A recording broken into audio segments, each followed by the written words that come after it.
Starting the Kettlebowl segment today.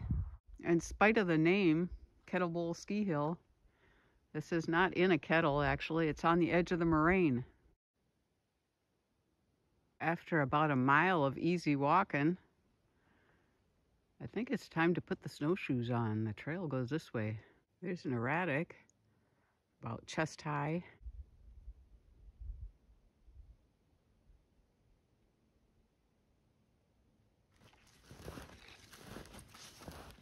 I wondered what those chickadees were picking and poking at.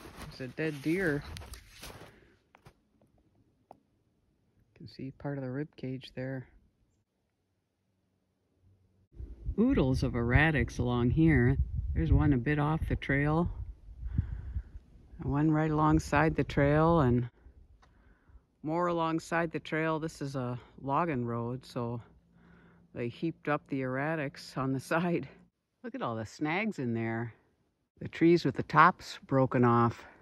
We've had some unusual windstorms over the past, I don't know, 5 or more years, called derechos, so I'm guessing one came through here. And look, there's a marker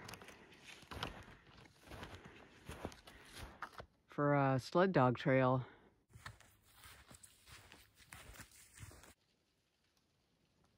This is a deep hole, a kettle, and it is just chock full of quite large erratics. The trail to Big Stone Hole is unmarked. It was a little hard to know where to go in the snow, but basically just try and keep on a straight line heading northeast, and that'll bring you right to the edge of the kettle. Well, here's a snowmobile trail. It looks like I'll be walking along it at least for a little while. I'm curious about these blank brown signs. This is the second one I've seen. What does it mean? There are some patches of blue sky up there. I'm gonna go ahead and take this unmarked trail to Kent Hill. It's about 3/4 of a mile, and see if I can get a good view. Whoa. Can you see that fire tower in the distance? There it is, way up there. Whew, that's a climb. But there's the tower. Well, there she is.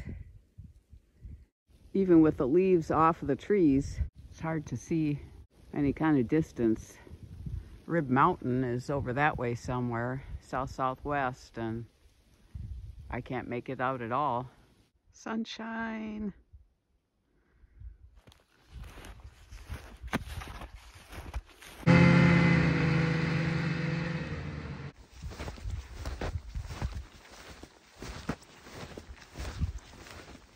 I'm not sure what this deep rut is.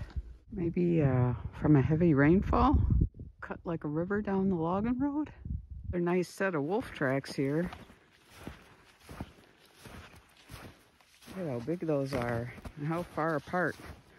That's like almost the length of my snowshoe. I have not seen a yellow blaze for quite a while, but far out says I'm still on the trail. The path goes this way.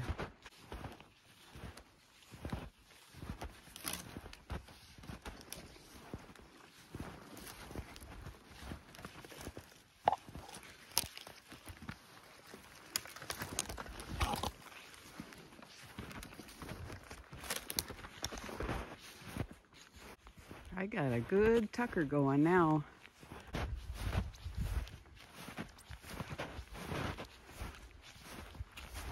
I came from over there. There's a yellow blaze right here, but I am not sure where the trail is. I think the real trail is over there in that tangle, but I just went around it through a thin briar patch. Here's a patch of cherries, trying to make a go of it, but covered with that black fungus. A lot of these bent over trees will stand up again come spring in the thaw, but not all of them. The maintenance crew's going to be busy this spring. There's a deep kettle, or a frost pocket as it's labeled on the map.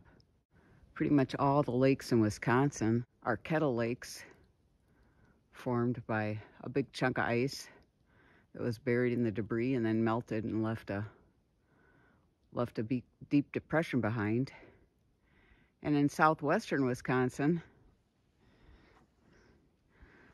where the most recent glacier never reached, there are no lakes. That's the driftless region. I am here at this orange dot, and John helped me drop off my vehicle here at this Sherry Road Cemetery. So I've got about maybe a mile and a half to go. Ooh, look at that shiny new sign. That is a well-used deer trail. Today is probably the last day I'll see wolf tracks on the trail, because as I head further south, I'll be out of wolf country. And by the time I get back up to do the rest of the northern part of the trail, the snow will be long gone. Here's a nice example of a mouse track where you can clearly see the line from the dragging of the tail. Here's turkey tracks. This is the site of the Norham Sheep Ranch. Remember on the previous segment, we passed the old Norham lumber camp. There's the foundation of the sheep barn. Wow. It's a whopper.